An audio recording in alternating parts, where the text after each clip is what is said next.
kembali di channel Irawan Arden. Kali ini kita akan membahas mengenai siapa saja yang diberi wewenang oleh undang-undang untuk memblokir rekening nasabah. Ada beberapa lembaga berbeda yang diberikan kewenangan secara hukum untuk meminta pemblokiran rekening, baik dalam perkara pidana atau perkara perdata. Pasal 29 ayat 4 Undang-Undang Nomor 31 Tahun 1999 tentang pemberantasan tindak pidana korupsi menyebutkan penyidik, penuntut umum atau hakim dapat meminta kepada bank untuk memblokir rekening simpanan milik tersangka atau terdakwa yang diduga hasil dari tindak pidana korupsi. Kemudian pasal 71 ayat 1 Undang-Undang Nomor 8 Tahun 2010 tentang pencegahan dan pemberantasan tindak pidana pencucian uang menyebutkan penyidik, penuntut umum atau hakim berwenang memerintahkan pihak pelapor untuk melakukan pemblokiran harta kekayaan yang diketahui atau patut diduga merupakan hasil tindak pidana dari A. Setiap orang yang telah dilaporkan oleh PPATK kepada penyidik, B. tersangka, dan C. terdakwa.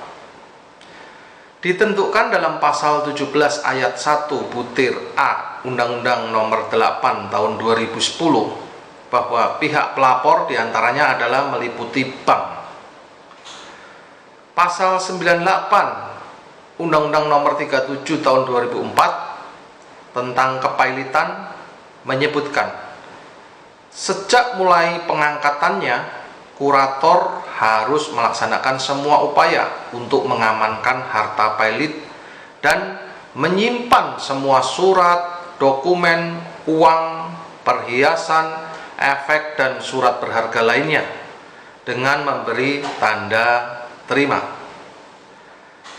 Berdasarkan beberapa ketentuan tersebut, seorang kurator dalam kepailitan harus melakukan segala upaya untuk mengamankan budel pailit, termasuk permohonan pemblokiran rekening kepada pengadilan. Contohnya, karena khawatir debitur akan mengalihkan harta pailit dalam rekening bank, maka kurator mengajukan permohonan pemblokiran rekening kepada bank.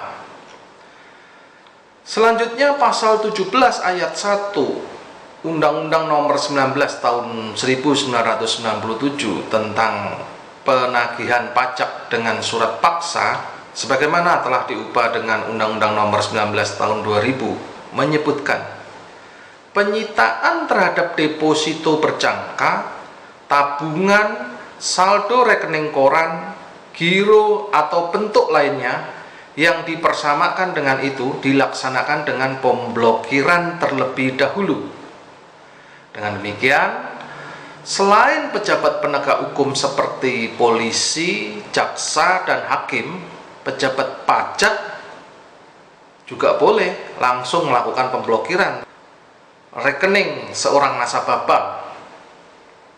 Dari penjelasan-penjelasan di atas dapat kita simpulkan bahwa memang ada lebih dari satu lembaga yang berwenang meminta bank melakukan pemblokiran rekening. Hal inilah yang menyebabkan kemungkinan terjadi permintaan pemblokiran rekening oleh lebih dari satu lembaga secara bersamaan.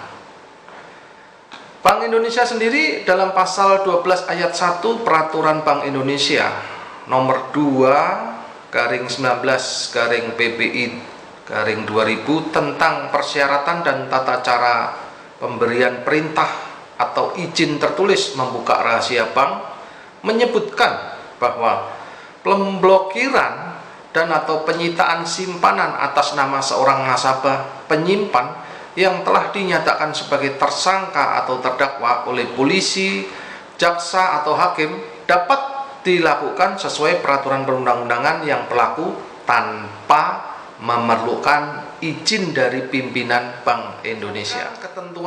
Ketentuan tersebut tampak bahwa terkait dengan perkara pidana, pihak bank atas permintaan polisi, jaksa atau hakim dapat memblokir rekening seorang tersangka atau terdakwa tanpa perlu mendapat izin dari pimpinan Bank Indonesia.